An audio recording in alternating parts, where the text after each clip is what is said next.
From the Far East to the Great West, the podcast that celebrates the red-headed stepchild of the Kung Fu genre, Bruceploitation. Welcome to the Clones Cast.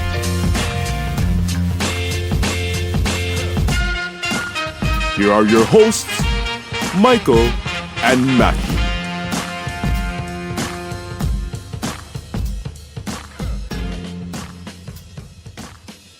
Welcome to the Clones Cast. We are back, baby. I guess you could call this season 3, except everything will be essentially the same. We're planning to do an episode a quarter.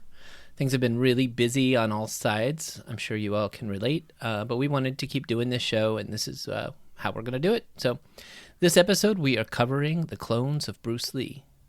Wait, you exclaim. Haven't you already done that one? In fact, we did it, I think we did it before in February of 2019. The reason we're coming back to it is that as kicking off this new season, we have a special guest this episode. So here we go. We got Bay Logan on the phone here. The great Bay Logan is joining us. Bay, living legend. I'm here, lone clone on the range, where they actually got these films. Legend, I love it. I was given this directive to find the best clones of Bruce Lee, and the best I could do was you guys. So here we are. There you go. That's good. Well, you know, this episode kind of came about with you, Bay, making the recommendation or the suggestion. We tackle what we will eventually do is, you know, tackle the clones of Bruce Lee, and I'm really excited to talk about it with you since I know you and I have a long history with this weird movie coming into. But I know Matthew and I want to hear what you've been up to, man. What are you doing? Tell me about you. Well, I've been started a new film company when I was at Film Mart, which I remember. I think the second to last time I saw you at Film Mart a couple of years back, Michael, right. And then we met up again in LA, right? So, but anyway, so I launched a new film company with my partner Andrew Pong, who was the son of Chin Siu Ho, who was in Mr. Vampire and Tai Chi Master and Fist of Legend, and so it's like a next generation thing. And we have 2 documentaries we're doing. One we finished already about a guy running from Beijing to Hong Kong. Spoiler alert, he made it. And a new Bruce Lee documentary. I'm going to be in LA, so Michael, I'm going to hang out with you again. The documentary is called Becoming Bruce Lee. And nice. 2 films, White Crane, which is about Andrew's grandfather, Chan Hak Fu, who was a master of White Crane, who fought a famous duel in Macau, the most famous modern-day martial arts duel ever fought. And Mr. Vampire, because Andrew's father was in Mr. Vampire, the Sammo Hung produced Hopping Guernsey, the Hopping Vampire film. Yeah, that's Ying. Yeah. And I think the frustration of being a screenwriter and constantly being rewritten has kind of inspired me to become an author where nobody really rewrites you but yourself. And I have 2 books out now. The most relevant to this conversation is Bruce Lee and I, which has a chapter about clones of Bruce Lee. And the funny thing I actually began writing that book many moons ago. And I remember when I started on that chapter thinking, no one is going to be interested in this. Ha! I mean, nobody is going to be interested in the clones of Bruce Lee. But anyway, and you can find the books at my website, which is www.reeleast.com. But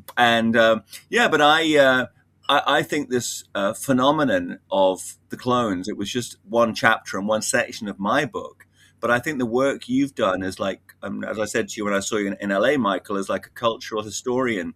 And even some of the, is it Alphonse Benny was the African director? Yep, some of the fascinating, and you had Godfrey Ho, and the fascinating adjuncts to the main theme of, you know, these impersonators of Bruce Lee has just been really fascinating and really worthwhile work. It's like a sociological research. So I went from being a kind of like, to reading and listening and going, my goodness, this stuff is really fascinating. And I think, well, I think you're right. I think that's pulling out a lot of history that's buried in these movies. Oh God. And it's such a unique phenomenon. I don't think it's got the recognition it deserves because I don't think anybody goes to see an Elvis impersonator and thinks they've seen the real Elvis.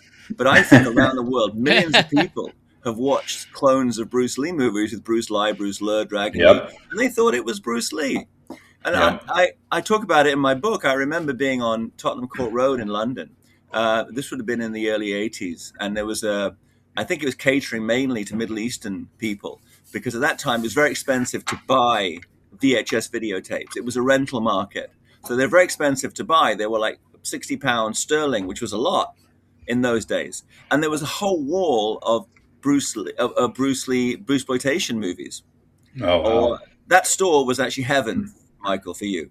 And it was like a whole wall was just that. And I was with a friend of mine who was only kind of peripherally interested in kung fu films. And he said to me, how many films did Bruce Lee make? And I said, well, 5, as an adult starring in movies. And he goes, then what about all those? And he was thinking those must be films by Bruce Lee, because the guy looks like Bruce Lee, sounds like Bruce Lee, moves like Bruce Lee. So it must be Bruce Lee. So the way they got away with it, and even like Golden Harvest with Game of Death, was remarkable, because I remember being in the theater and listening to a couple behind me debating when it was the real Bruce Lee and when it wasn't real Bruce Lee in the 1978 Game of Death. And they were completely taken in. They really believed that it was Bruce Lee when it wasn't. Yeah, well, that film, particularly Game of Death, was sort of like the Hollywood Bruce exploitation movie, right? Like it was the one that really had everybody drawn in because of the nature of the production. And I remember when I found the original dailies, I think the first person I gave a VHS copy to was you, Michael. It was. That's right, man. You did. I was like, it was like the holy grail. I thought my face was going to melt off like an Indiana Jones when I opened it. But yeah, you found it. That was quite a party we were at. If you remember, Donnie was there. Shannon Lee was there. Donnie Yen. It was quite a lineup in AFM. Many moons ago. Yep, that was AFM. Yep, that's right. Yeah. We were in the hallway, and you were like passing it off to me. It was great. It was like a dirty book or something. I was sliding out and I'm here, take this. Because it was interesting because when I did discover that footage, there was. Say something a little bit. I mean, just in case people are listening and wondering, can you say a little bit of that story? Because Bay here actually managed to uncover that Game of Death footage that has surfaced since the movie came out that Bruce Lee shot. Well, I mean, it really was fate. I mean, I was an executive. I was a producer at a company called Media Asia, and we were taking delivery of all of the film elements from Golden Harvest, the studio, the studio wasn't closing down yet, but they sold the whole library to us. And then Media Asia was distributing the films. And I was in a position to go over there, and I was logging and looking at all of the films that were in the archive. I mean, what a job, right? You talk about Indiana Jones. It was like the end of, at the end of Raiders of the Lost Ark, when they're putting away all the crate and the big... Oh, yeah, that big vacuous place. It was like that. But I went in, and I was in a position where I could go in and say to the people at Golden Harvest, show me everything you have on Bruce Lee. And they kind of legally had to do it. And later, I think people like, John Little or Alan Cavan would have, and Rick Baker, whomsoever, would have loved to have done the same thing. But the problem is, as sincere as they were, nobody would listen to them. They would have just been like, oh, you're just, you're a fan for England. But I could actually go in in an unusual position as a white guy, that I was an executive. And they said, well, we got this, we got that, we got the other. Oh, by the way, we have this reel of film that we're not quite sure what it is, but it's got the words "Same Ong Yao Hei," Game of Death written on it. I said, really? Tell me more.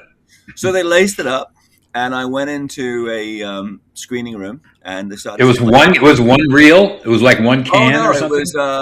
It was a stack of them. It's been a while. No, it was three. I think it was divided over 3 reels of film.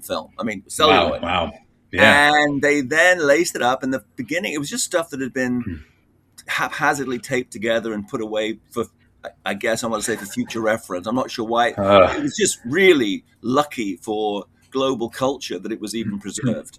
And Right. it was just bits and pieces at the beginning. It was stuff from like trailers for the 1978 Game of Death, the fight in the greenhouse, three versions right. of that. And then suddenly a shot of, I think it was James Tien's character from the original Bruce Lee Game of Death footage, running up the stairs in the pagoda where all of the action is set in the Bruce Lee footage from Game of Death. And the hairs in the back of my neck went up. I bet. And I'm not a great, believer. I mean, I hear people talk about being inspired by the spirit of Bruce Lee. And frankly, if anybody's spirit is going to inspire you, it's probably going to be Bruce Lee. But there was one shot, I remember I was sitting on a chair with wheels on it. And there's a shot when Bruce comes into frame and just raises his hand. Well, he's standing in like a medium shot, and he raises his hand up into frame while he's looking at his opponent. And I just felt this energy from the screen, and my chair kind of like wheeled back of its own accord.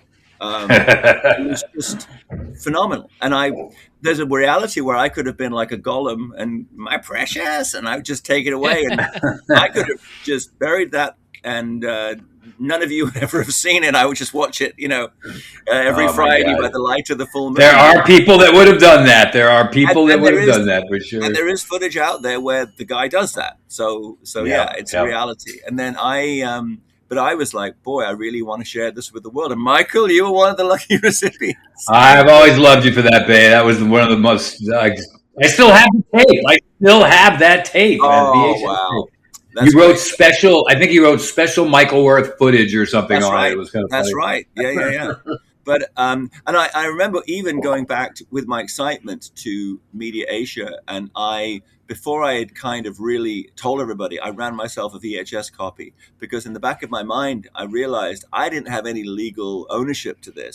So there was a possibility that they could have just shrugged their shoulders and said, "Oh, it's just a bunch of it's like it's B-roll. It's something for a DVD bonus feature or what have you." They would not have been as excited as I was, and they might have decided that legally they didn't have any right to exploit it. So I kept a VHS copy so that if that happened, there would be a record of this footage for years to come. It wouldn't be pristine the way they are now, but it would have survived. Yeah. So I wasn't amazing. Bruce Lee, a Bruce Larkologist at that time. Bruce, thank God. Thank God, man. I mean, I have the 1978 Game of Death, I have to say, much reviled as it was, is such a guilty pleasure for me, because I guess I came into the Bruce Lee phenomenon a little late. And when I first discovered Bruce Lee, that was the next movie that was coming out, and it was going to play in theaters on the big screen in Peterborough, England, where I lived, where they did not show that many kung fu movies. And I was just breathless with anticipation. And I remember they actually gave away copies of the Game of Death poster, or sold them. I'm not sure they gave away or sold, but anyway, I got one, and I brought it home and I put it on the wall outside my bedroom. And my father, who was getting on in years, says, "Could you take that down? I see the word death every day I walk by." Really, man. He found it really disconcerting, because the way the wall was, all you could see was the word death when he went by. Right. That's the one that's like the cartoon illustration, right? I wish I still had it. It was a what do you call it? The sideways ones, panoramic. Anyway, panoramic poster. It was like the British quad. You mean British quad? Exactly. You see, Michael, I knew you would know exactly. Actually, I thought British quad was what the bodybuilders did, but that's right. It was a British yellow, very yellow, and it was. And then, of course, in my book, I talk about the fact that I then, of course, was a devotee of a magazine called Kung Fu Monthly, which was indeed a monthly magazine, all Bruce Lee all the time. And this was a while after Bruce had passed away, and they put in this out, and they sold this yellow Game of Death tracksuit or catsuit, and I bought one, and it was canary yellow. The only guy that ever made that look cool is Bruce. And anyway, but I put it on, I looked in the mirror, and I was like, this is a cool looking, Well, two things about that. Two things about that. I bought one of those too. In America, we had a magazine. It was called Inside Kung Fu. And on the Yes. back of it, they sold both the yellow tracksuit and then the black tracksuit, Yes. right? So I bought both of them. Wow. And then when I made a movie, a Super 8 film called The Tofu Connection when I was a kid. And I put that tracksuit on and did a couple of fight scenes. And I have the footage still where I'm fighting wearing that tracksuit when I'm about 13 or 14 years old. How amazing. But I was going to ask you one other thing and see if you knew about this a little bit. I'm just on the tracksuit. Was it true, or have you heard this? Because I've heard this a couple times, that there was a potential that Bruce Lee was going to do the tracksuit, but it was going to be a black tracksuit with a white stripe on it. I've heard that, or the reverse. It was going to be black tracksuit with a yellow stripe. I heard somewhere that it wasn't always the yellow and black tracksuits. Wow, no, the nearest I've seen to that is I think there was an album cover for the soundtrack where with a kind of a double white stripe on it, which I always thought was kind of an effect somebody had done in the design studio.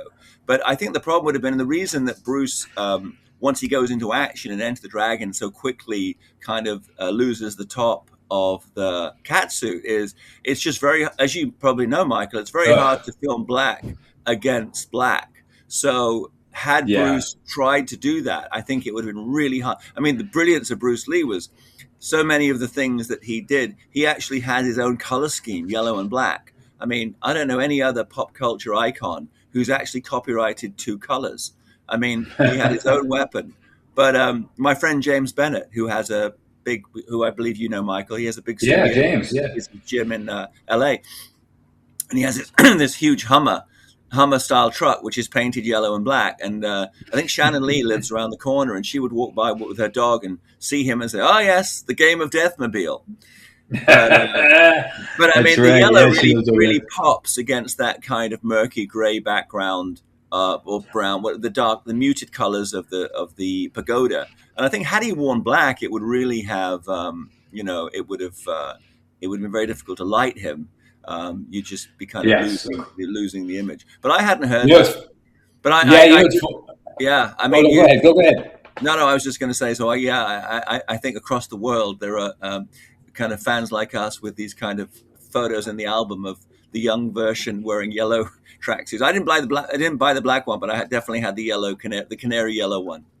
Yep. That was good. I actually have a picture. I'll have to post it online with me in high school wearing the black tracksuit. I'm like wearing it thinking I'm looking cool, but I look absolutely ridiculous in this polyester black one suit in school.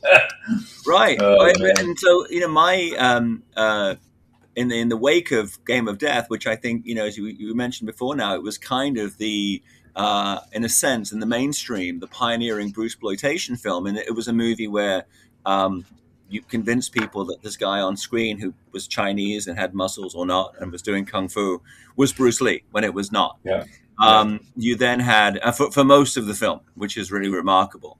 And then I was old enough to remember an initial wave of Bruceploitation films, some of which played in theaters in London and played even in Peterborough in the provinces where I was living. And when we talk about the film The Clones of Bruce Lee, I actually saw that at the ABC cinema in Peterborough, where the Beatles had once played. I mean, what a double bill. The Beatles and The Clones of Bruce Lee. Wait a minute. Were they playing at the same time, or you're saying at different times? No. The two memorable things at that theater is the Beatles played there, and years later I watched Clones of Bruce Lee on the big screen. I love it. And then thereafter, of course, it was tailor-made for VHS. And again, in the pages of Kung Fu Monthly, which was like the Bible of Bruce Lee enthusiasts at that time, they were reviling Bruce Lee. Oh, this is so terrible. How do they get away with it? Yeah. And for me, it was like I was fascinated because all the things that you would imagine Bruce Lee doing had he lived, which is Bruce Lee doing traditional Kung Fu, Bruce Lee fighting Bolo, Bruce, you know what I mean? Yeah. All of that was depicted in these films. They were the Bruce Lee conjectures, the ideas of what we thought Bruce Lee could do, go to New Guinea or be James Bond or whatever. And here we were. All that. And I remember Well, I was just going to say that what's funny about the thing you were saying about the how they were reviled by the fans. One of the things that was really interesting is I was talking last year to Dan Inosanto, and when I was talking about the Chinese stuntman when he went over and did that film with Ho Jung Dao, and he goes, Michael, he goes, when I came back from that movie, he goes, the hate mail I got from Bruce Lee fans saying, how could you disrespect the master by doing this movie, et cetera, et cetera. And the thing that's so sad about it, Bay, is I can tell you there's no bigger fan who just reveres Bruce Lee than Ho Jung Dao, who's Bruce Lee. That man freaking is just holds that man. And so it's so sad to see how Inosanto goes over there to do this action film. And people were just like throwing, right? He got so many bad letters. He goes, I'm just over there doing a job. It's like, making some movies. Well, there was that famous line about the Elvis impersonators. Somebody said, if there was any justice in the world, Elvis would be alive and all the impersonators would be dead. And I think people had the same view of the Bruce Lee impersonators. I mean, to me, it was just like first of all, nobody was forcing anybody to watch them. The interesting thing about it is there was this conundrum in that the more of a diehard, true believer Bruce Lee fan you were, the less likely you were to appreciate these films. But the vast mainstream, which was fans of martial arts cinema, especially on video, I mean, these were the three genres I think that really lent themselves to VHS. There was horror, there was kung fu, and I guess there was porno. They were the three genres that previously had not really had mainstream exposure. And VHS was great because you had all these films that could come out and appease and they would go to people like IFD. And people would always say to me, hey, how come, this film from Golden Harvest was never released, but these 10 other movies from IFD? I said, yeah, because the one Golden Harvest movie cost the same as 10 films from IFD or whoever you were buying from, our friend Godfrey Ho or whichever company it was. And you'd go and say, boy, I can buy the rights to Fist of Fury for X amount, or I can buy these 10 Bruceploitation films for the same money.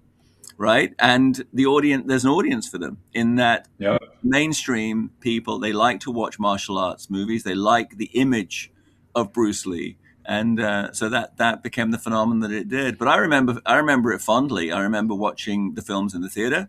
I remember that was Bruce Lee, the Man and the Legend. Is it the one with the Man and the Myth? The one where Bruce Lee's Man and the Myth. story. Yeah, the one that Bruce the Man and Myth. That's a really entertaining film, and I mean was great, really ahead of its time in terms of trying to be a sincere biopic of Bruce, shooting in LA and shooting in the States. And again, I saw it on the big screen.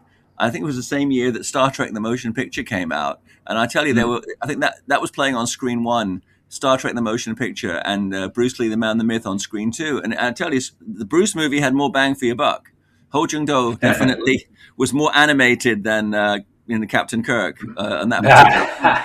And what's funny about Ho Jung Dao is he wasn't really happy with that movie. I was talking to him about it, telling him it's like, listen, it's like everybody's favorite of his, and he goes, no, I had really high hopes of it. In fact, he took the movie at like half the amount of money he was making at the time. He wasn't even making that much. I was joking. We were talking, and he was pulling up. He has a little book.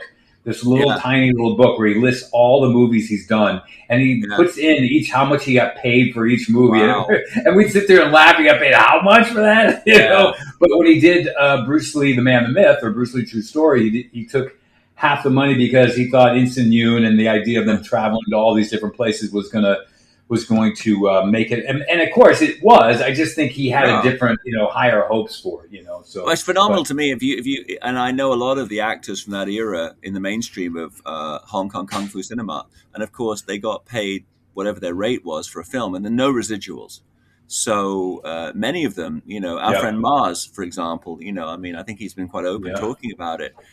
He made such a commitment to the life and career of and the films of Jackie Chan, and I don't think he was got an adequate reward for his contribution. That's just the way the industry here has been constructed, and it's a shame. I mean, I always felt that maybe the guys that really made it, could have established funds or worked out ways to take care of these guys. But from what I saw of your documentary, it seems that Ho Jung-dao is doing well. So I'm happy for that. He's doing really good. He's actually just now coming back from some knee surgery. And I'll tell you something. Matthew and I have talked a little bit about this. I brought a project to him, and he's like, okay, if we can shoot this in Asia, I'll do it. You were telling me, I can't wait, and I'm looking forward to having my cameo as sure. Well, funny enough on the topic of that today, we're doing it. I just yesterday got a call from Bruce Lee.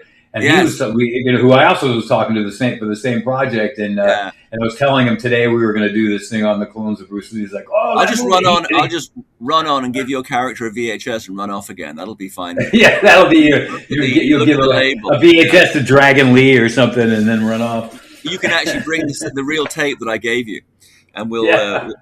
But I ran into Bruce Lee and Gong Do together at Film Art, Hong Kong Film Art in March. Yeah, I just saw them in Macau a couple months back with Chen Quan Tai, and it was great, man. Yeah, fantastic.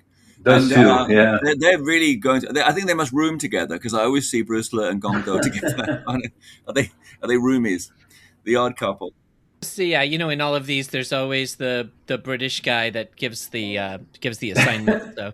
Yeah, I'd like to be Mr. Colin. I'd like to be a reincarnation of Mr. Colin from. That's right, from the clones. Exactly. Yes. Yeah. And let's hear it. Go. Speaking of which, let's talk about the clones of Bruce Lee. Yeah, well, as I mentioned, I first saw the film on the big screen at the ABC Cinema in Peterborough, England, and the opening shots, they have this the roundabout and the ramp leading up to the Queen Elizabeth Hospital, where they're racing, Bruce Lee, who's obviously, in a bad way. Ambulance. And since then, I walked past that so many times because my daughter Taya takes tennis lessons behind the hospital. So I would every day, like every Monday, walk past, and every time I would look across, and that's how strange my brain is, I would just think, that's where the ambulance goes in Clones of Bruce Lee. That's where they... And the other thing was, I always remember, and I love the appropriation of music by these films, like from Hollywood films. But the fact that they had the music from The Warriors, which Barry Borzon, I love that score, and it shows up also Ninja in the Dragon's Den, which was a movie that with Conan Lee and Sanada Hiroyuki that was done in Taiwan. They used that music as well, which I loved. And then I think he's Rocky in it too. He's a couple. The fact that they could use music with impunity, and sometimes it's remarkably, it worked well. They find classic music and they use it, against new footage, and it's an interesting juxtaposition. And you wouldn't be allowed to do that in America because you'd be up against, whatever the copyright situation was. And then, as I mentioned, Colin, the head of the Secret Service, who's going to recruit John Ben to clone Bruce Lee, he's in Jardine House, which is that distinct Jardine, with all the circles. Wasn't that like the earliest high-rise built out, or like there was some history? Yeah. It's nicknamed House of 1,000 Assholes. So that's right. But Colin wasn't one of them. But again, this is, I don't know what it speaks to, kind of like the weird corners of my brain. But many times when I'll go past it, I'll look up and go, boy, I wonder which one of those rooms was Colin's. You're funny. Well, now on that subject, then before we move on deeper, like Matthew, when was the first time you saw this? I think it was one of our thing, probably, right? Yeah, it was. I hadn't seen it before. We did that episode in 2019 February, so it must have been right then. Wow! So you pulled out. What'd you do? A YouTube version of it or something? Man, I don't remember, but I mean, it's so nice for people these days that they have an actual high quality copy. I used to put a note, and I don't have one, so I don't know. I must have watched it on either YouTube or. Sometimes stuff shows up on just like other random video sites because they don't get pulled down as fast. But I saw it at the Lux Theater in Oakland, and when I went in there to see it, because I saw the little advertisement in the Oakland Tribune, I was like, wow, the clones of Bruce Lee, that sounds great. So I went down there to see it there, and I was so just weirded out and blown away by it. It only played for a week because what they would do is these movies would come in, they'd hit for a week, and then they'd go off somewhere else. So I went back and saw it 2 more times. I brought friends with me, and some of my friends were like, "What in the hell are we watching?" But I went back and saw it a total of 3 times. So no. I kind of like, I saw it on the big screen. Then years later, for many years, I guess I maybe saw it at VHS, saw it on VHS, and then there was a window of time when I don't think it had been widely distributed on Blu-ray, and then I got a copy out of Japan, and I had at that time I was running the Bruce Lee Cafe in Hong Kong with our old friend John Ben. John Ben, yeah. Hi, this is John Ben from the Clones of Bruce Lee, and you're listening to Michael and Matthew from the Clones cast. Hey, stop, you're hurting my arm. And, again, I talk about that in my book, Bruce Lee and I, the juxtaposition between, there's a chapter talking about the Bruce Lee film, The Way of the Dragon, where John Ben is trying to take over this restaurant in Rome from Bruce and his family. And then in my next chapter, I talk about John Ben and I opening a restaurant. I get what I want, and I want that restaurant. And he got it. So we sat down. Yeah. Say what? No, that's great. That's right. He got the restaurant. Yes. And then we sat down together one evening at the Bruce Lee Cafe, and I sat down and watched Clones of Bruce Lee with him, which he had not seen in the longest time. And, that's great. Yeah, and the sad thing is, guys, it was before the days when everybody had a video camera on their phone or whatever. Yeah. And I kicked myself. Now, of course, you would have filmed it, and then you could have, John's thoughts, because I obviously you guys interviewed him, towards the end of his life. But yeah. In fact, what I was going to say while you were saying that, when I went there, because I sat down with him 3 weeks before he passed away. Yeah. In fact, his brother Rick kept saying, I know the only reason he hung on was just to come do this interview with you again. So, and he and I had talked for years together. Like, he and I go way back, but I just hadn't really had a chance to spend any time with him. So I went out there, but we sat down and watched the first 20 minutes of it. And I was recording it because I wanted to record an audio commentary with him, but he was just, at that point, you got to remember, guys, he was really sick at this point, and so he was sort of struggling. He was he was happy and stuff, but he was struggling to remember and to give voice to stuff. But it would have been a fun to have gotten if you had him when he was more. Yeah, I regret it now. I mean, I had an interesting experience because when he moved from Hong Kong to Shanghai, we kind of lost touch. But I'd seen, he's in, Man with the Iron Fist. He's in that, I think. And then he was in Fearless with Jet Li. So I knew he was still with us. And then I was at my office and I got a call, and it was so strange. It's out of the blue. A person who I, to this day, don't know who it is. He says, you need to call this number and talk to Rick, the brother of John Ben, because John is going to pass away. And I don't know who that person was to this day. Maybe it was an angel. So I called up Rick, and he was like, I'm so surprised to hear from you. Happy. Yeah, you should talk to John. And we had one last conversation, which I talk about in Bruce Lee and I. But I do remember very warm memories. I mean, the one that sticks in my mind, apart from watching Clones of Bruce Lee, was the many evenings when we would close up the Bruce Lee Cafe. And I would head down to where I lived, and he would go in the other direction. And I just turned and watched him shuffle away. And I thought, if you'd have told me, back when I was watching, Way of the Dragon on the big screen or Clones of Bruce Lee, you'll run a restaurant with this guy. You guys will be buddies. Just remarkable. Just it's like you, Michael. You're best buddies with Ho Chung-to and Bruce Lee. But if you think back to when you were in the Lux Theater, if somebody whispered in your ear one day, this guy will be one of your homies, you'd be like, huh? It's funny you say that, because I get that experience now all the time. And I was and actually on one of the third person who's in this movie we haven't brought up, it actually came to me when I was with Dragon Lee. I had gone out to his house because he lives really close to the North Korean border. Like, he's way out there. And I went out there, and they got this nice place that's like, in a gated community. And we were going down to their gym, and we were playing ping pong. And then he was like, takes me to the gym to work. And I was sitting there working out with him in the gym and filming some of it. And I was sitting, the same thing you just said. I was going, I would have freaking blew my brains out if I knew as a kid I was going to be in Dragon Lee's gym working out with him. So what's his real name? Kyo Rong. What's his Russian name?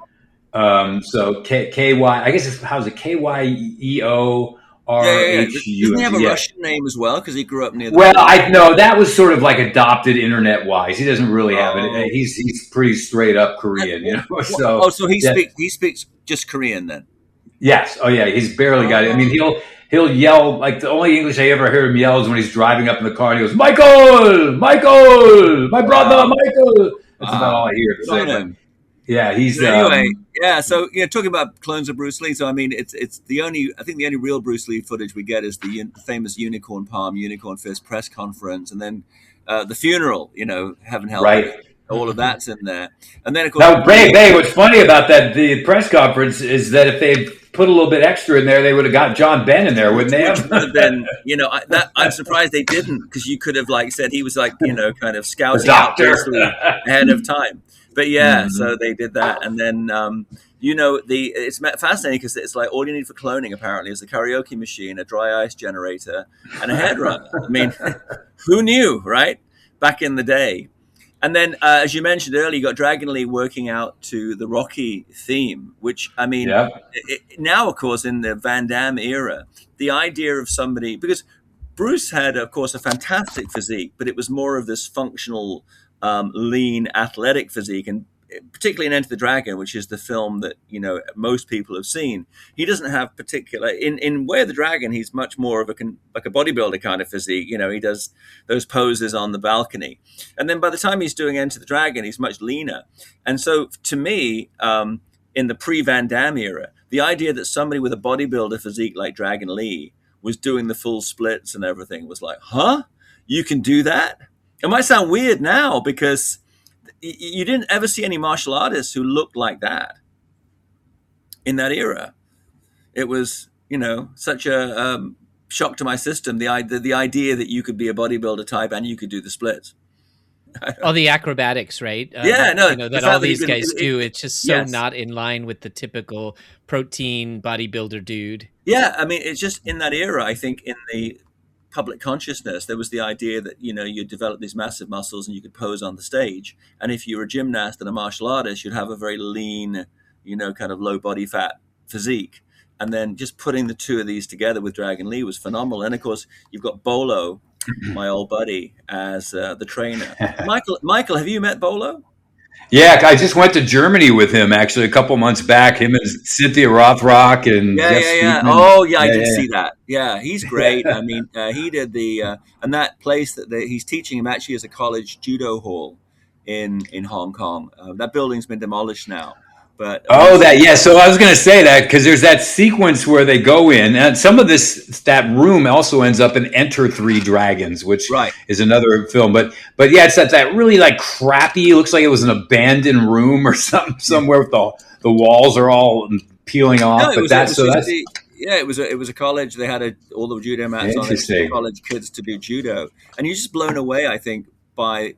I was, again, talking about this juxtaposition of somebody with muscles. But also, if you'd seen Bolo in Enter the Dragon, which everybody had, he didn't move like this in Enter the Dragon.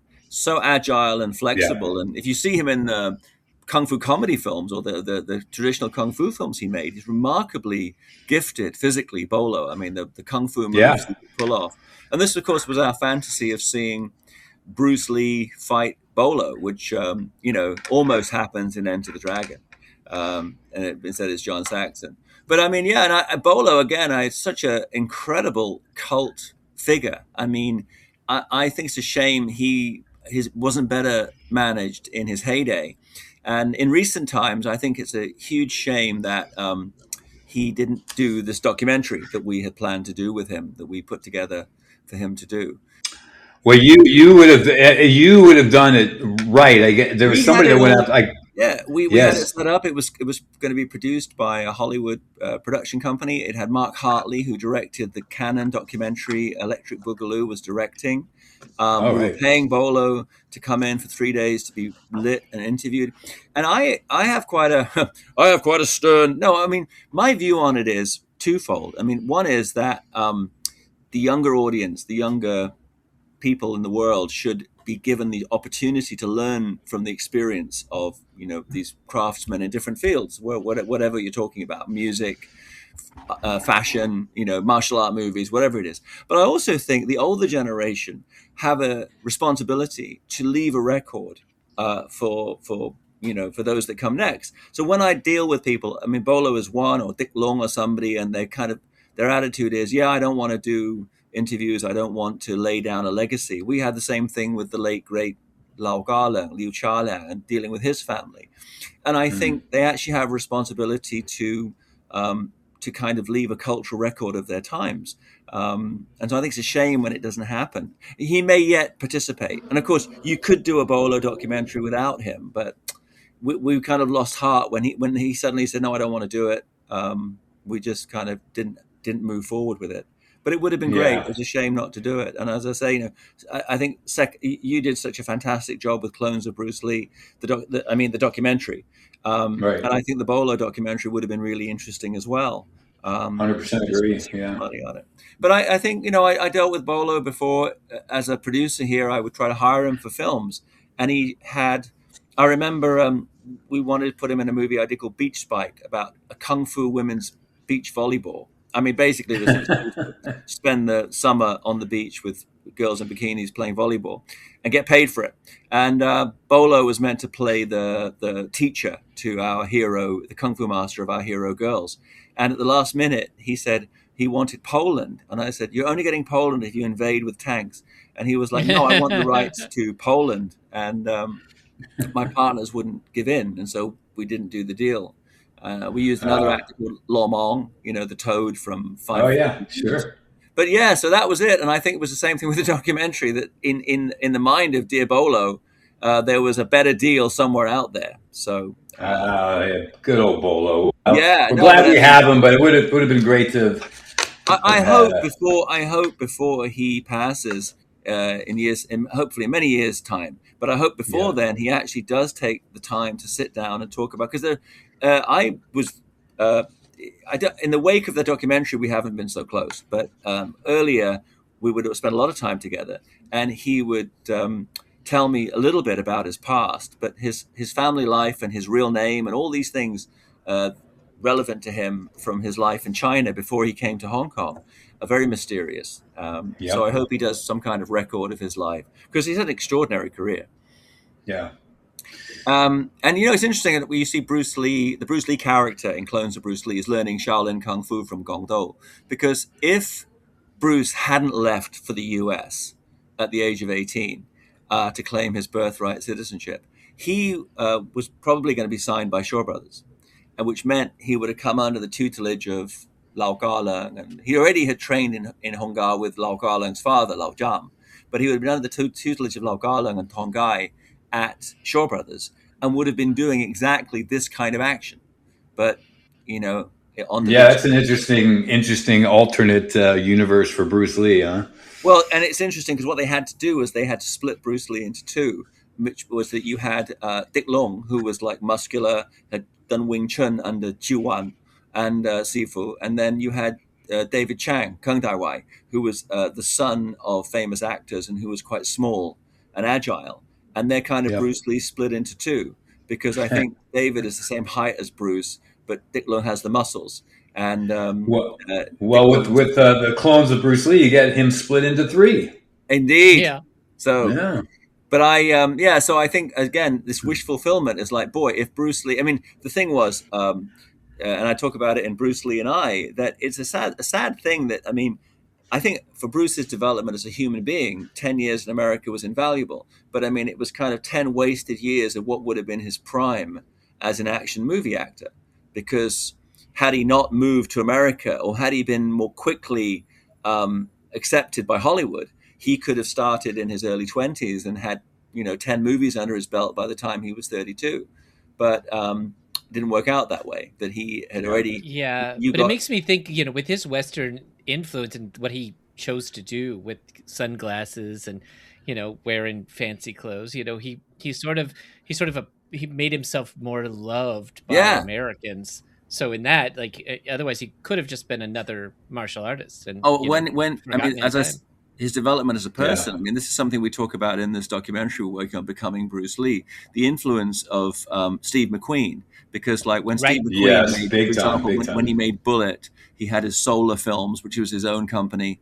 And he kind of like didn't take any guff from any of the producers and what have you. So when Bruce came back to Hong Kong, nobody at Shaw Brothers behaved like Steve McQueen, even the biggest stars at Shaw Brothers. I mean, maybe the nearest was Wong Yu, who had kind of quit to go to Taiwan. So maybe he was more of a McQueen figure. But Bruce came back and he just, was kind of like, and as soon as he did the first 2 films of Golden Harvest, and they were hits, he's like, I'm going to form my own company and now we're going to be partners, which was the Steve McQueen method. But yeah, he was really, it's interesting because he spoke Cantonese, but by the time he came back to Hong Kong imperfectly, and he spoke English with that very thick accent. So I think the only language in which he was completely fluent was physicality. Yeah, right. But I mean, and to me, when I watched clones of Bruce Lee, those extended kung fu fighting scenes, stylized kung fu fighting, it was just mind blowing because I'm sure now, because I got into trouble for quoting John Lennon, who, speaking of Elvis, John Lennon said, before Elvis, there was nothing. And then somebody says, oh, and I said the same thing for me about Bruce Lee and about my generation, that before Bruce Lee, there was nothing. And, there was the Chanbara swordplay films, and there was the Shaw Brothers films. Yeah, but they didn't play at the ABC Peterborough. Yeah, exactly. They did not burst. There was no VHS. There was no VHS. There was no, kind of Asian-themed action TV channel. There were 3.5 channels. One of which played the Green Hornet TV channels. They played the Green Hornet on alternate Sunday mornings. They alternated it with a show called Farming Today. So you'd have Green Hornet, Farming Today, Green Hornet, Farming Today. Truly bizarre. But that's what I meant when I say, we didn't have, before Bruce Lee, there was nothing to show like the average English guy of that era what kung fu was, and then you, apart from the TV series, which is another conversation, but when you look at movies, there was nothing. There were no Shaw Brothers playing in Peterborough, but you could see kung fu, the animals styles in clones of Bruce Lee and the other films that played in like, for example, when Chiu Chi Ling, who's a Hung Gar stylist, fights with Ho Jung Do in Bruce Lee, the Man, the Myth. I mean, that was the first time I probably saw Hung Gar on screen. And, right, yeah, but there are all these movies at Shaw Brothers. Yes, if you were in Chinatown, if you were in the Hong Kong, but not if you were living like most people in the world, living in a Western city where most of the entertainment was geared towards the mainstream, right? Yeah. So, but it's you guys could probably know better than I that I didn't realize until I was researching the clones of Bruce Lee films to the degree that I did for my Bruce Lee and I book, that how much clones of Bruce Lee is like a Franken film. Now, did Dragon on Fire come first or clones came first? No, they were right around the same time. I tried to get the information. They were literally shot the same year. I think they came out like 2 years apart, but they were like shot the same. Because if you watch it, you'll see them wearing some of the same outfits, some of the same locations. Yeah. I tried, like I was talking to Dragon Lee about it, trying to get an idea. But he said, I just go out there. He goes, and they'd shoot me and film me. He goes, I don't know how many movies they made out of it. Yeah. It was like when he had this one story he could always remember. Like he would just say, I'd go out there and I'd want ice put in my drinks because it was so hot, and they would never have ice, and I was so frustrated because I couldn't get ice for the drinks. Right. No, that sounds like B-picture movie making in Hong Kong, maybe to this day. But I think it was the same when Richard Harrison did those ninja movies for IFD. He would your friend Godfrey, he would come in and they would film him from all directions. And then he would find he was in 10 of these things when he left town. Speaking of foreigners in Hong Kong film, there's a guy who I think it's in Dragon on Fire and the same footage in Clones of Bruce Lee. There's a guy in a tracksuit. Alexander? Who is he? That's Alexander Grant. Correct. I could not. We're always looking for this guy. He's like one of those guys. he's not quite, not quite the. There's a couple of famous guilos at the time that would pop up in these movies, and he actually did a number of. He was also in the Dragon the Hero that Godfrey directed with Dragon Lee and John Liu and all the rest of those guys. But he's been around. He was in. I think he's in Return of the Way of the Dragon as well. He's a Fist of Fury. He's one of the guys who shoots. Oh, Fist of Fury, right? Oh, at the end. That's correct. You're right. You're right. Yep. And he kind of the nearest I could get to finding out about him. Apparently, he was a French businessman, and he wasn't really training in martial arts per se, but he would go to the gym, and you'd see him bodybuild, using weights and kicking. It was kind of maybe more like a John Saxon kind of guy. He would like using weights and punching and kicking just for exercise. And somebody had run into him and said, "Hey, we're looking for a guy to be in the movies." So he was doing it as a sideline, but I think he was the nearest. One of the Chinese stunt guys told me he was a French businessman who was doing import-export, but he was like kind of his own boss. So he would have time to come and shoot these movies, and then he would go back to his day job. That's that's what all those guys would do. So I think he's probably somewhere in France. Oh, that would be. Well, I'd love to track him down just because he's been around I hope he's so still long. with us. And we just lost, didn't we? Just lose Bill Lake, right? Oh, who was Bill Lake? I'm sorry, Bill Lake. He was in Bruce Lee's Greatest Revenge. He did one of Jackie's movies. He was the fencer in that. He wasn't quite as prolific as Alexander. But he just passed. Yeah, we're getting to that age. We're getting to that age, aren't we? It's a shame. I know that's what it is. Every time I go and do these, go out and try and find people from these films. It's either you're running into people that have passed or you're running into people whose memories have passed. Yes. I mean, Bruce Lee is like one of the few that like remembers every title, every actor. Bruce Lee is like, he remembers them all. Sometimes you go talk to Ho Jung Dao and he's like, same thing. He goes, yeah, they shoot me from this way, and they make, I don't know which movie you're talking about, But yeah, so anyway, you're right. Yeah, it's like people are going, man. Yes, but on a lighter note, I just I remember watching the scene, Nurse Nancy walking among the flowers with Dragon Lee, and just his face has muscles that one didn't think the normal human being would have muscles in those places. I mean, when she's kind of chatting to him, and it's like the romantic moment between them, and Nancy, why are you taking me for a walk among the flowers? And you see the way he's kind of like, just the muscles, even his face has more muscles than the rest of the human race. And it's really remarkable. And then when he's there's a fight on a boat, and I think it's also the Dragon on Fire footage, when he kind of like finally kills the unscrupulous film producer / drug dealer. And he does this thing where it's the Bruce Lee move when he holds his fist, but he does this epic head shake.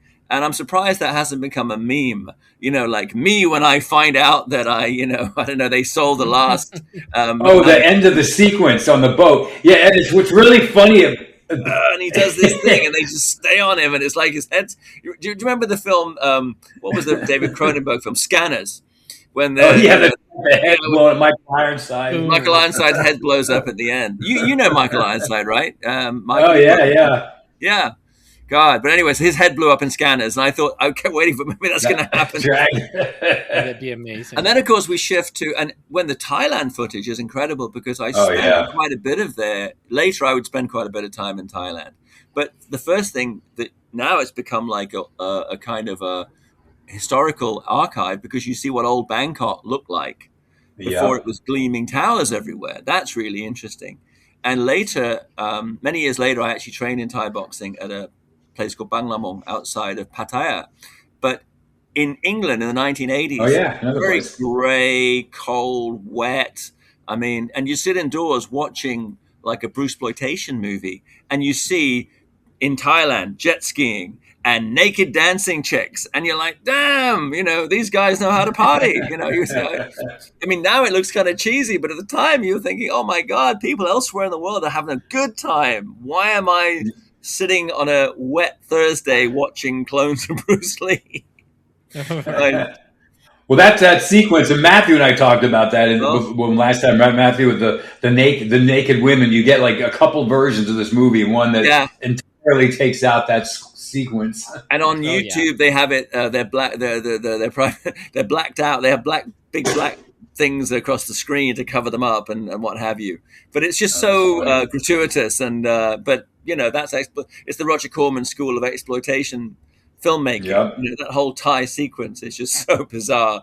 But as I say, I mean, it plays different now because I think many more people are well-traveled and they've been to Thailand.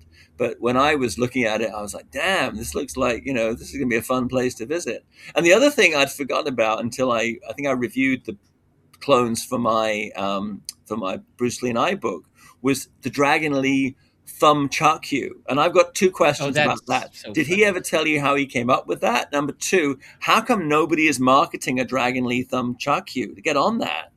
I know they should, and as a matter of fact, I when I was at his house, he had one in his office, and I came down and I said, you have one of these things? He goes, yeah. He goes, I brought that over to Hong Kong when he was doing the first time I think he used it was in actually the Dragon, the Hero, the one he did for Godfrey. Yeah. And but I was like, did you come up with this? He goes, yeah, I came up with it. And he started spinning it around. I was like going, oh my God, I put it on. I was trying it. And I actually filmed him. So I got him doing it on film. So but don't you guys have a website where you sell T-shirts and stuff, right? Matthew would be on that one. Matthew, you're missing a trick, buddy. You got to be selling them thumb chakyus. I tell you. And if you had them signed by Dragon Lee. Oh yeah, right. There you go. Let me tell you, banned in Germany, because that's working for everybody else these days. Customer number one would be me. But I've never, outside of Dragon Lee using that weapon in his films, I have never seen one. No, you're right. I haven't either. I mean, that's definitely his deal. He just nobody really knows that except for us. And another thing of interest about Clones of Bruce Lee is that it's kind of, again, I guess they get to what I love about the best of the Clones movies is that they kind of throw everything but the kitchen sink. You can almost see them going, you know what, have we really entertained the audience? Have we really blown their mind? No, we got to have, and then it would, like Spinal Tap, they're going to turn it up to 11. And in this one, they were like, well, among all of the other things that John Ben's, what's he, Dr. what? He's the evil doctor anyway. Yeah. Anyway, so Dr. Ben, he's got like a zombie in the basement, and they got that kind of zombie guy at the end who I think Bruce Lee fights him at the very end of the film. Yeah, the one with the facial hair. Now, his name is Chen Ke-ying, and he is was a famous, notorious figure of that era. He was maybe I'm not telling tales out of school, but he was a high-profile local gangster, and he was also a kung fu expert and in a bunch of movies of that era. And I don't know, Michael, have you ever heard the story about how Si-yun, when he wanted to bring Wong Zhenglei to the bad guy from Snake and the Eagle Shadow and Drunken Master to do the movies in Hong Kong, he had an issue with immigration, and he then told the newspapers that Wong Jing-lei was so incredible as a martial artist that if he fought any Hong Kong kung fu guy, he would kill them in 3 minutes. And then the Chinese kung fu community rose up in arms and accepted the challenge. Do you know this story? No, I didn't hear about this part. And this was when he was coming over. You're getting the good stuff today, folks. So then they booked out Golden Harvest Studios to stage a death match, which is going to be between Wong Jing-lei and a representative of the Chinese kung fu community. And that representative was Chen Ke-ying, the zombie from Clones of Bruce Lee. And everybody flew in, like, who Chan Wai Man is? He flew in. Oh, yeah. And the referee for the fight was Yuen Wo-ping.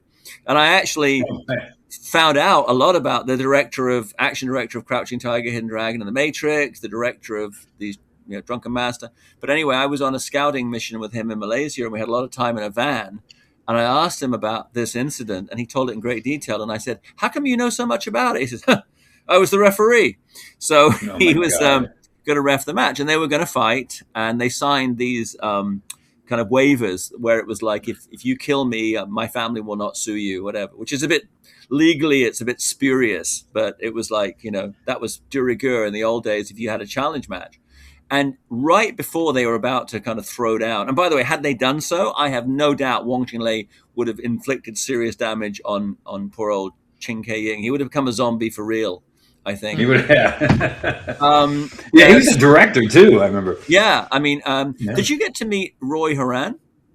Oh yeah, I talked to Roy. I interviewed him just almost a year before he passed away. Right. And so Roy was, as you know, was a devoted student of Wong Jing-Lei, and he was there on site as well. And he meant in the build-up, Roy mentioned to Chen Kai-ying's wife that there was he asked, has your husband ever killed anybody? And she said, well, of course not. And he goes, well, because Wong Jing-Lei had killed 3 guys during the Vietnam War with his bare hands.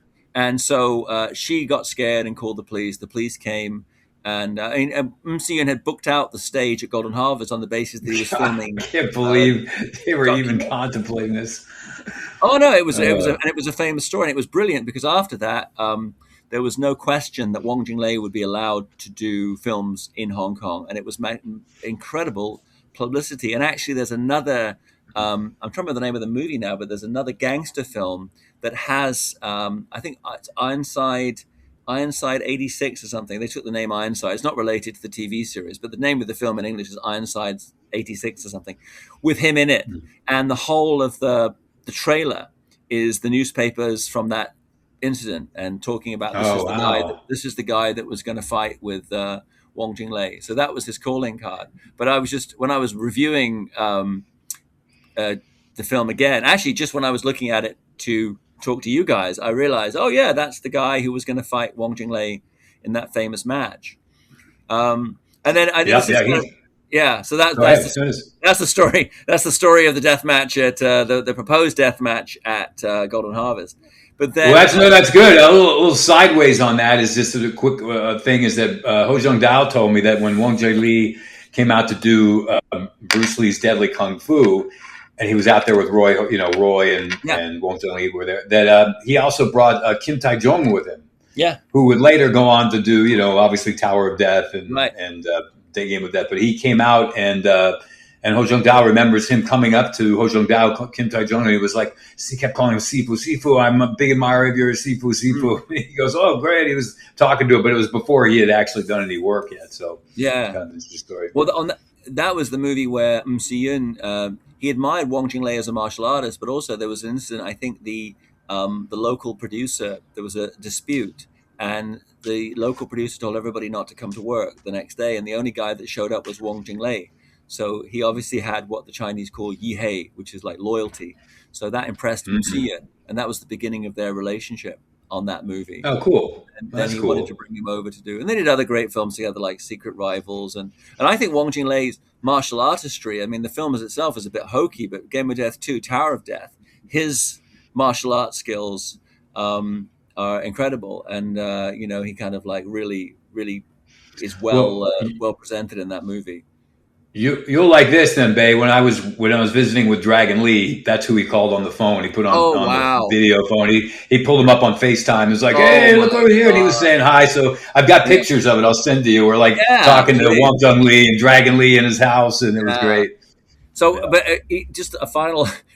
This is a personal memory of mine of Clones of Bruce Lee. So as I mentioned, I used to see. I saw the film for the first time on the big screen at the ABC, and that was a big, wide Panavision. It was like, in those days, going to probably the same for you, David, at the Lux, Michael at the Lux, was a real experience. You'd go into this beautifully appointed picture house, and the screen was wide, and it was like the glory days, of going to the movies, and not like Screen 5 of the Clapham Picture House like these days. I went in, and I think they'd done the week before, they'd done a retrospective screening of 2001: A Space Odyssey. And I remember there was a weird thing. They had this habit that they would close the curtains a little early, so the last shots of the film would play from behind the curtain. I don't know why. And the curtain was kind of somewhat transparent. So I was there for 2001, and then the curtain closed, and through the gauze of the curtain, you could see the Space Child at the end of 2001, and we're sitting there kind of stunned. And a week later, it was Clones of Bruce Lee, and the same thing happened. The curtains closed, and through the gauze, you see John Ben being hauled off by the cops, and the final going, "Ow, you're hurting my arm! You're hurting my arm!" It was like not quite the same thing, you know, and then the end. And then you'll love this, Bay. I got John to say that on camera. I got him to say it on camera. That's great. Yeah. But the thing is, and then people, same thing with Game of Death, same thing with Clones of Bruce Lee. That era, those people that were the Bruce Lee devotees, they would be like, kind of, yeah, and if you watch such a film, you'd come out and you'd feel like you defiled the memory of Bruce. I would come out of these movies, I'd be running down the street kicking lampposts, and there was the market town square in Peterborough, which looked a bit like the Colosseum, and I'd be like spinning and kicking, and I was like, my God. My response to those films, and then the later, Hong Kong movies that I saw in abundance, was there's somewhere in the world they allow you to make this kind of film, that there's no breaks. It didn't feel like Hollywood action films, by comparison, seem so restrained. They felt like there was somebody in charge telling them what to do. Do you know what I mean? Mm-hmm. And it was true even when the first Hong Kong choreographers started working in Hollywood. They were just constrained because the system was in such a way. It's like, will they let you do this? Look, you know it yourself, Michael. You go into the studio, you show them your previs of the action, and somebody says, oh, it has to be half as long as that, right? Yep, whereas in Hong Kong, they would say, is that all you got? Come on, give us more, And when I was filming in Vietnam, it was the same. We were just like, more. We want more. What can you do? And I was shooting in Thailand when I did Attrition with Steven Seagal. We were like, what can we do more and better and crazier and different? There was no sense of like they, meaning the studio or the bosses or whatever, have to be appeased. And that was what I felt from the clones of all those films, and watching them on the amazing box set you guys did for Severin. I was like going, just incredible. They let the lunatics take over the asylum. And that's exactly what it was. and it felt to me like the only motivation, which, sometimes it sounds strange, but I do think in recent years it's got away from that, which is the primary focus of filmmaking, and particularly of popular filmmaking, is you're there to entertain the audience and entertain as many of the audience as possible, or die trying. And that's what you're meant to be doing. And I look at those movies and I think, that the sense I have is, for all their shortcomings, the people making them are like, damn it, we've got to entertain the audience. We've got to, we've got to crank it up to 11. Right. And the actors really committed, they, even though the scenes were hokey or the stories were kind of a bit bizarre, when they were fighting, when they were acting, they were trying their best. When Dragon's talking to Nurse Nancy, from his perspective, that is his Oscar clip. Yeah, that's true.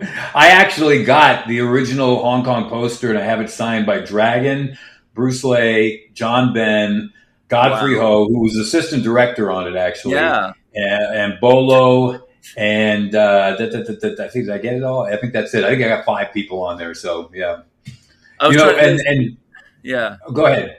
No, there's another couple of the lesser known Bruces who are in that in Clones of Bruce Lee. But I know. Well, I was just gonna. In fact, I was thinking I was mentioning this as we wrap this up. But that one of the guys, I think he goes by Francis now. He was the third clone. So we had Bruce Lee, Dragon Lee, and then him, and he's like a businessman in Hong Kong now. But I was there trying to get him when I was there meeting with Carter Wong for something, and Godfrey. I met with Godfrey while I was there, and I was trying to get a hold of him, but he just is one of those guys that does not want to talk about his martial arts career. He doesn't want. He's like, so no. I said I tried everything to get him. I said, what if we just talk entirely about your business in 1 minute about about your career? You got to speak to him. Yeah. Spoke to him, but he just. I don't want. It's one of those things. I guess it was a dirty part of his life. I guess he's a business, respected businessman now. So I had the same experience years earlier when I was in LA. There's a Chinese American.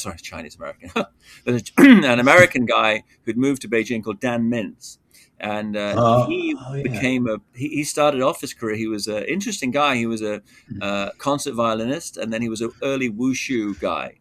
and he had moved to Beijing to train in wushu, and he started doing films. And later, he's in films like Operation Condor with Jackie Chan, and some of the kung fu movies, the action films that Frankie Chan did in Hong Kong. So he's in those films. And later, he had like a dubbing studio, recording studio in Beijing, and later he became a real mogul. And his company, among other things, he was the Chinese partner on Iron Man 3. So he became a real big shot.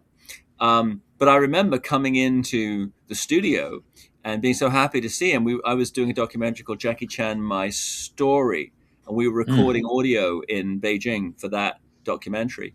And Dan took me to this. As soon as I walked in, Dan took me to one side. He says, "Don't mention that I used to be a stuntman or a fighter in the Jackie Chan films." And I thought, well, why on earth not? I mean, that's what I'd lead with, right? If I fought Jackie Chan, that's what I'd say, by the way.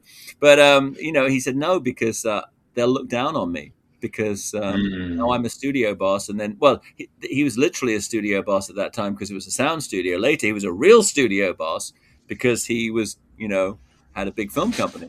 But he was ashamed of it. And I'm thinking, really? Okay, well, To wrap it up, I mean, I want to say that, Michael, and what is a blessing is talking of the clones, the actors that played the clones. I think all of them are still with us, and all are in relatively good health. And I only know this because you tracked them down.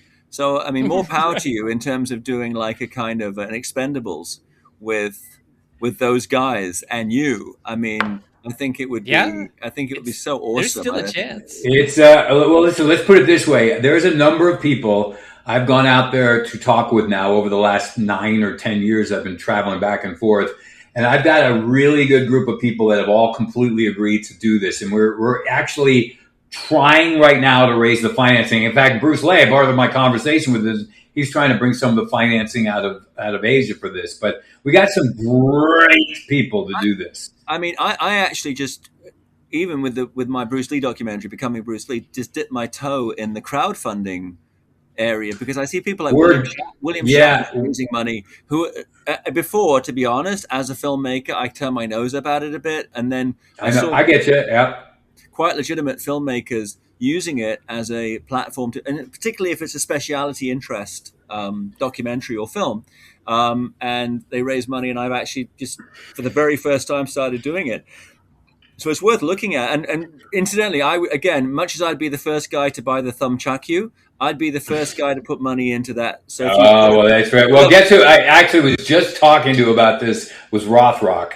We were just having a conversation what because she did with her movies. That's why we're talking. I mean, she's actually going to probably be involved in this too. Yeah, so, we got a good group, So but if you put up the site, I'll be the first one to put some money down. But I appreciate that. Thank you, babe. Thank you. Because it's like if you come to me as an industry professional, somebody says, "Oh, I want you to invest in my movie," immediately I'm thinking, "Boy, where am I going to find?" If I've got $1 million, I'll make my own film. But then if it's a Kickstarter, you go, "Well, hell, I can afford however much," you know what I mean? And you put that in, but it mounts up. And let's just add that people are also a big fan of The Hot, the Cool, and the Vicious. They may really love this movie. oh, I love that film. Yeah, totally. I mean, with Black Creek, the film that Cynthia did, I thought that it kind of like there was nothing technically about it that made you go, "Oh, this is a movie that was crowdfunded," or there was nothing in it. They got the second one. They just crowdfunded the second one right now. No, I mean, I think she should keep rolling. And it was really opened my eyes to the possibility of using that. I mean, and again, if you have like you guys have like a captive audience of people, I mean, I'm sure if you go into the mainstream of mainstream and you say to people, "Hey, there are these clones of Bruce Lee," they would be like, "Huh?" But you have a following, a rabid following. So many interviews where I've done talking about Bruce Lee, people have said to me, "What about these clones?" I said, "Well, I think they're cool. I don't think they're as cool as my friend Michael Worth does, but they're cool." But nobody has put in the. I mean, I think there should be somewhere in like South Korea a statue of you standing among the 3 major Korean clones. Man, you're too much. You're an encyclopedia, my friend. Yes. What happened? What happened to us? I'm the Bay Logan of the clones. Yeah.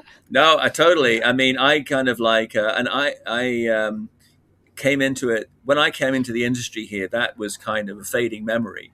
But I still was fascinated. I mean, initially, there would be these kind of very blurry DVD boxes with like 8 or 10 of these films in, and I'd buy them at HMV in Hong Kong and reminisce, and then your glorious. So you have another volume coming out of your Clones of Bruce Lee box set. We actually literally just signed off on it about a month ago. We had some problems holding us back. We were trying to get it out earlier this year, but we definitely are in the accumulating stage right now. We've got, as you probably know, Bay, it's a matter of not just finding the rights to a particular movie, but then trying to find a film element that you can use that actually looks good. And you can, sometimes you have to find like 3 prints of a movie and Frankenstein them together to get something that actually comes complete. I mean, even the fact that you had that kind of almost like you slipped it under the gate on the old box set, your previous box set, was you had Big Boss 2, Part 2, which was like the Moby Dick. It was the holy grail of Bruce. I was trying to, exactly. I was trying to do a different thing with that, but they kind of had to do it that way specifically because of the rights issues and stuff like that. Oh, really? Exactly. Yeah. Because I then looked at it and I talked about it at some length in the revised version of Bruce Lee and I, available now from www.reeleast.com. But I talk about everybody get it. Thank you. But it was just amazing to me the fact that the vengeance against the factory owner was held over from the Big Boss to the Big Boss Part 2, and then the factory manager, and then the degree to which they shot action at the Thai ice factory that was in the original film, and reuse these locations. It was just and even the same temple they use at the end. It's just incredible. So well done for that. That alone was worth buying that box set for. Yeah, I mean, and then the director of it was the assistant director on the first one, playing the same role he played in the first movie. Yeah, so you couldn't write this stuff. And if you'd have told me, by the way, when I was in the ABC Theatre, Peterborough, watching Clones of Bruce Lee, flash forward like 40 years or so, you're going to be on some podcast talking about this. Yeah, what? Seriously, Bizarro. Bizarro, right? This is Bizarro Bruce Lee land. Well, Bay, this has really been freaking awesome having you on here with us. So I appreciate so much. Thanks for having me on, talking guys. About that. Last. Yeah, and I look forward to seeing the new box set. I look forward to buying a Thumbchuck You, and I look forward to seeing your Expendables or Hot, the Cool, and the Vicious movie. Oh well, yeah, we're gonna make it. We'll keep talking about it on this podcast and stuff. It's coming.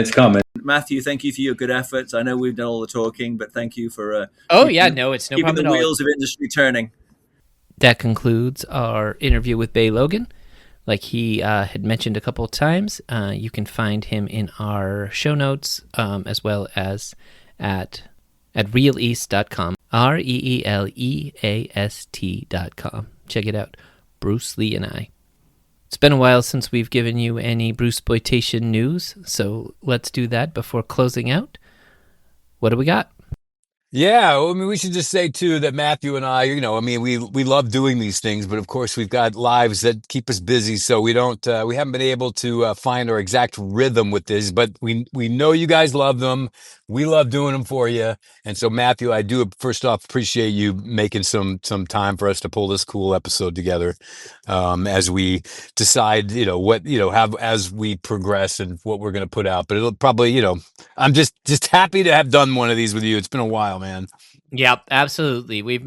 I've missed you. I've missed talking Bruceploitation movies. So, what's going on? So a number of things. I know one of the things, the big thing that everybody's curious about is, what is there going to be a volume 2?